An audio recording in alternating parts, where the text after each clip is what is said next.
Michel, tout à l'heure, je vous ai vu vous promener dans les vignes, vous avez ramené des fossiles. Quel est le lien avec notre bouteille? Ah bah là, on est à l'Étoile, vous voyez, on est dans le coteau de l'Étoile. Donc à l'Étoile, dans les terres, les marnes grises du Lias, il y a toute une série de fossiles.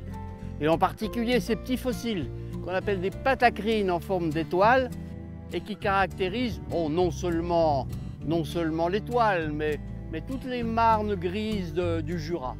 Donc en fait, ces étoiles, ces patacrines, elles sont en partie au moins responsables de la qualité du vin qui se trouve dans cette bouteille. Michel, qu'est-ce que le Revermont?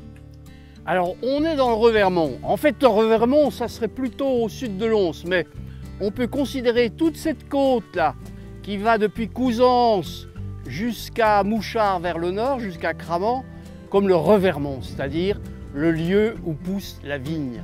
C'est un coteau, c'est un très beau coteau, essentiellement dirigé vers l'ouest, mais il y a quelques coteaux comme celui d'ici qui est au sud, et qui constitue en quelque sorte l'essence même du vignoble jurassien. Michel, les reculés, est-ce que c'est un mot typiquement jurassien?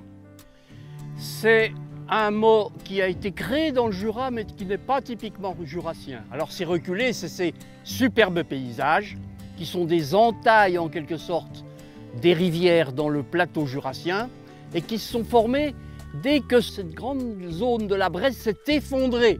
Cette Bresse s'est effondrée, les ruisseaux ont donc entaillé le plateau jurassien et donc se sont enfoncés dans ce plateau. Et c'est ce qui fait la beauté des paysages de cette région.